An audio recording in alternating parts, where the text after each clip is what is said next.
C'est un mouvement jeune et ça a été dit tout à l'heure, on a différentes sources d'inspiration dans l'entreprise, donc c'est aussi pour ça qu'on s'est constitué comme ça. Et surtout, c'est une association à la base, donc un conseil d'administration comme dans toute association. Merci beaucoup pour cette invitation.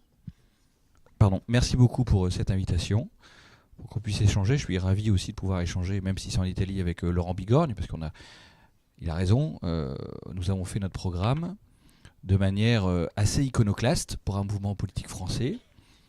À savoir, nous sommes allés chercher des idées et des sources d'inspiration à droite, à gauche, au centre et parfois sur des idées qui n'étaient pas labellisées politiquement. Alors moi, je crois qu'il y a un sujet sur les think tanks qui revient aussi sur les primaires, on en parle très peu, c'est peut-être la volonté d'intermittence politique de ce qu'on a appelé dans le passé les militants politiques. Alors moi, je suis un ancien député socialiste. J'ai été animateur national du mouvement et j'ai vu, au fil des années, lors du dernier congrès socialiste par exemple, le fait qu'un parti qu'on disait plutôt ancré n'avait quasiment plus de militants, ou des militants qui devenaient âgés. Donc ma génération, par exemple, à part ceux qui sont soit élus, soit collaborateurs d'élus, sont très peu impliqués dans les vies politiques. Et les primaires, au-delà du choix d'un leader, elles permettent aussi de choisir le moment de son investissement politique, le temps qu'on veut lui donner. Donc c'est assez rapide, parfois il faut payer 2-3 euros. Et je pense que c'est quelque chose qu'il faut prendre en considération et que nous, à La République En Marche, donc un mouvement gratuit, donc les gens cliquent, s'inscrivent sur Internet, c'est gratuit pour être considéré comme marcheur, on essaie de capturer cette nouvelle militance. Donc dans notre offre politique aussi, en termes d'implication, on essaie d'avoir des projets qui peuvent s'installer dans un temps court pour justement avoir la capacité de répondre à cette volonté d'investissement sur un projet, un plan, un programme, participer à l'élaboration d'une ou deux idées, mais pas s'inscrire nécessairement dans un temps long militant, qu'on a tous connu pour ceux qui viennent de partis politiques matricés, bornés idéologiquement. Nous, ce qu'on a ressenti avec La République En Marche, et je pense que c'est une des clés du succès, avec quelques autres éléments, notamment notre attachement à l'idéal européen, le fait que l'on ne se borne pas à une frontière idéologique nous a permis quand même d'aller à la rencontre de beaucoup de gens. Dans ce débat-là, et je pense que ça a été dit tout à l'heure, que va faire La République En Marche, notamment dans le domaine des idées? Alors moi, je vais vous répondre franchement, on n'a pas encore arbitré à 100%. Moi, j'ai simplement constaté dans le passé, que ce soit à la Fondapol à droite, Terra Nova, que je mets quand même très proche des mouvements politiques, qu'au Parti Socialiste, en tout cas le Parti Socialiste que moi j'ai connu, c'était un parti qui ne réfléchissait plus. On n'avait plus de débat, on ne faisait plus émerger des choses, on votait des choses dans l'urgence en disant voilà, c'est la position du parti, mais elle n'était pas maturée, elle ne prenait pas du temps à émerger, elle n'était pas évaluée, elle n'était pas scientifiquement portée. Et ça, je pense que c'est une vraie faiblesse certainement des partis politiques traditionnels, en tout cas, qui sont devenus des machines à donner des investitures pour ci, pour ça, pour telle élection, et qui prennent plus le temps de la réflexion et de l'évaluation. Alors moi, je viens d'une école de pensée où on évalue beaucoup, et je pense que la vraie plus-value des think tanks, c'est aussi leur capacité à évaluer. Et sans se borner à évaluer simplement le programme ou la loi mise en place par le gouvernement qui serait le plus éloigné de leur courant de pensée, pour justement juger. Et ça, cette donnée scientifique, pour moi, elle est quand même importante.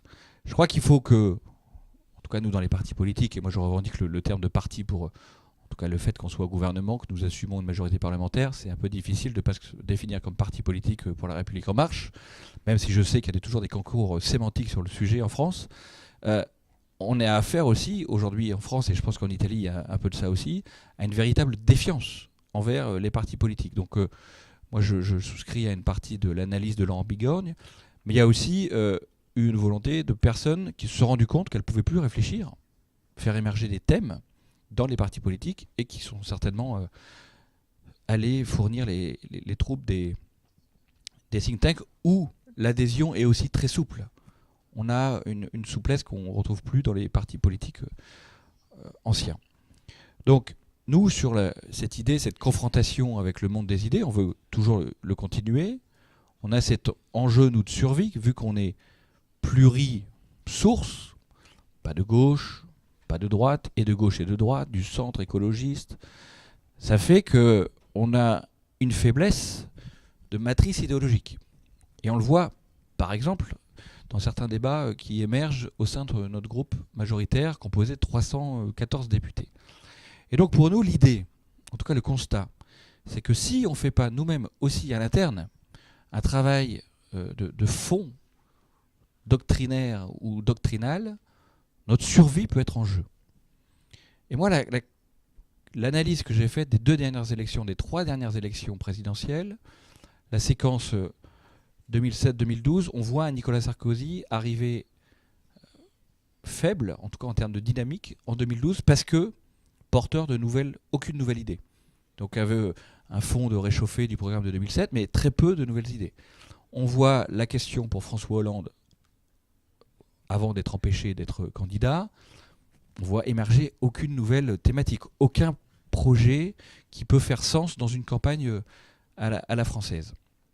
Donc nous, on a compris aussi cette donnée importante pour La République En Marche, que si on voulait continuer cette dynamique d'attente des citoyens, de ceux qui on a eu la chance nous, de ramener à la politique un chiffre qui paraît important à vous donner à cet instant, entre 55 et 60% des marcheurs, des gens qui nous ont rejoints, sont des personnes sans appartenance partidaire antécédente. Donc c'est assez conséquent.